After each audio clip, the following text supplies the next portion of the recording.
It has begun. We're too late again, Master.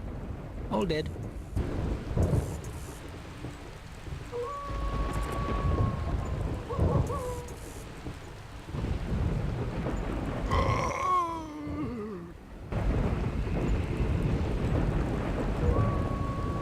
You! I begin to think the cause of this destruction cannot be other than myself. Master. My dark experiments come to a most wicked end. Master! What is it?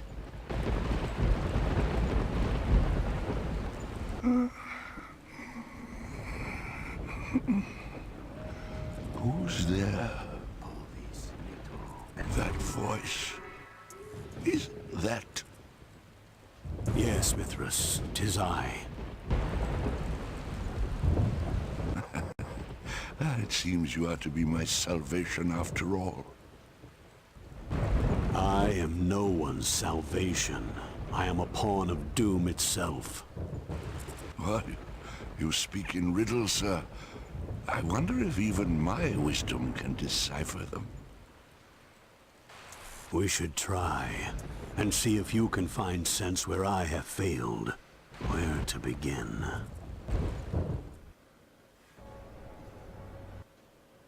In the realm that was my home, I had devoted my life to study of the arcane. No pursuit was too perilous, no sacrifice too great, until, well, under the many heavens and in the many worlds, there are darker things than men may dream of. By mere good fortune, recent experiments in conjuration had ensnared me, this imp. Last time I fall for that one, believe you me. Only through his guidance was I able to travel across the astral void. And that is how I came here. What a strange and beautiful world I beheld. But dangerous too, I was certain. And I was friendless and homeless, and so I prayed. Hear me, exalted spirits. Hear me, be you gods or devils, ye who hold dominion here. I am a wizard without a home. I am a wanderer seeking refuge. Wander no more, child. To Elysium come, and join the armies of our faithful. Wage righteous battle against the iniquity of the infernal lord. Pyro's factories are not iniquity. Do they not befoul all that is pure? Are they not the very instrument of desecration? Yet their ruinous encroachment continues unabated. If the sanctity of the Davin Forest is violated, what land lies not in jeopardy? Jeopardy? I bring progress to the forest. There is no progress without justice. What you call justice is bondage to outmoded ways. Pyro's followers will never accept such foolishness. But you have no followers in Davin, Pyro. I can fix that. How dare you? Typical. Do not despair, Wanderer. These two paragons of virtue are not the only gods around here. I, for one, can offer you untold knowledge. Such promises, knowledge, justice, progress. What value hold these without conflict? What is a life devoid of strife? Peaceful? That's not so bad in my book. I didn't know you could read. Hearing their petty squabbles, my heart lightened. Any of these gods would welcome my talents. The choice would be mine. Okay, so that's that. We, hold on, there's gonna be one more monologue any minute now. I mean, second. Just a moment. Oh, maybe not. Well, okay, so we played with Persephone last time. This time, I'm switching to James.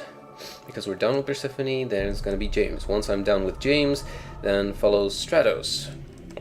So let's hear what he has to say. I am James, god of Earth. You know, rocks and soil and stuff.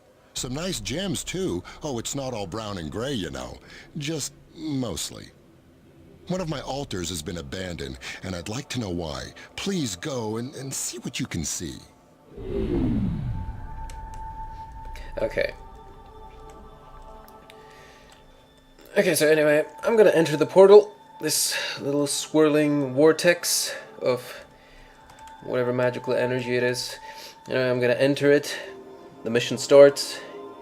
After the mission starts, then I'm gonna give a little brief explanation about what the game is about.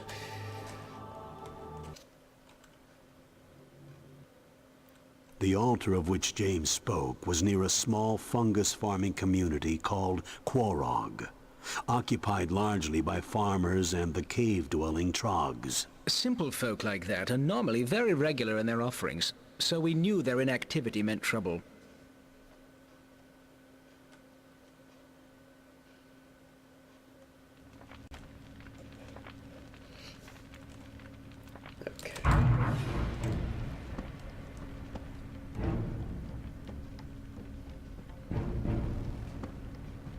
Alright, see if you could find my followers and figure out what's going on. These fellows will help you out.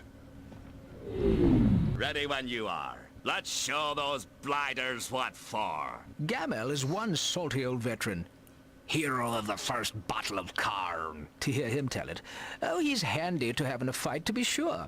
But he could have a touch more respect for his betters, if you ask me. Mowgli? Trogs are always looking for a good fight. They love to fight against wizards, as they are immune to damage caused by spells. I'm ready. Able to launch out a cluster of rocks, the Earthfling is great at taking down enemy flyers. Of course, they're not tough enough to stand in against melee attackers, but when in trouble, they can revert to their nearly invulnerable rock form and heal up. What now? Able to rain down a shower of stones, gargoyles can torment whole masses of ground troops. Look out for enemy ranged attackers, though. First things first, we must make a mana lift to give you some mana. Yes, so... Alright, here we are. We're playing Sacrifice. Now, the main question is, what is Sacrifice? Well, as you can see, Sacrifice is an RTS game, that means real-time strategy, developed by Shiny Entertainment back in 2000. Shiny Entertainment. Now, when I say Shiny Entertainment... Now you'll need a mana whore to transmit the mana to you. Yes, of course. Now, when I say Shiny Entertainment, we're speaking of a company that no longer exists. However, if you know what Shiny Entertainment is, you probably remember games like Earthworm Jim, Messiah, or Matrix, The Path of Neo. Probably, if you know one of these games, then now you know they were developed by Shiny Entertainment. This game is one of theirs as well. It was published by Interplay, meant for the Windows 98 platform, but in further development it was redesigned to support other platforms. Since I'm playing on Windows 7, this game is playable. I hardly believe it myself, but yeah, pretty good. Anyway, since it's a real-time strategy game, unlike most real-time strategy games, what's worth saying is that this game doesn't rely on resource gathering that much. It doesn't rely on base building. Instead, it relies on instant action and heavy micromanagement. Move. You are group 1. You are group 2. You are group 3. Move. Now, also the other interesting part is that in the game, you take the role as your army's general. But in the game, you're not really called a general, you're actually a wizard. Move. I'm ready. What now? And as a wizard, your role is to command your units, cast spells, both offensive, defensive, or support. You see here we have the speed up ability, which is more of a teleporting ability basically increases the movement speed of my unit. Then we have the rock, that's one offensive ability, deals damage. Then we have the heal, which does what the name says, it heals a unit. Move, Roger. Now when I said that the action here is almost instant, during a fight, basically the pattern of units... Looks like trouble. Looks like trouble indeed. They're dead units here.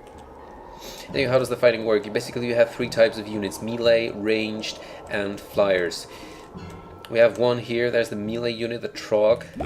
There's the ranged unit, the Earthling, and there's the Gargoyle. And we're being approached by a group of farmers. Let's see what I have to say. James be praised. Someone to fight the dragon. By the gods. Dragon? Dragons, really. Dozens of them. There's one now. Good luck. If I never see another dragon, it'll be too soon. Mission objective completed. Oh. This is bad. We've got some new objectives. I'm going. Let's go.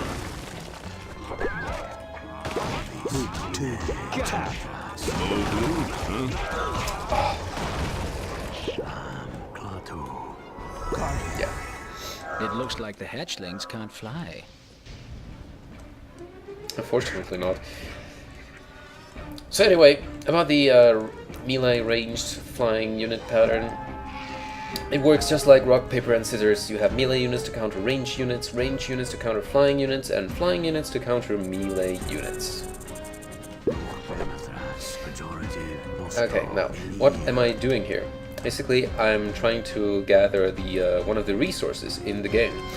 The resources in this game is mana and souls. Mana is an infinite resource. You can run out of it. Well, of course you can, but you can quickly get it back.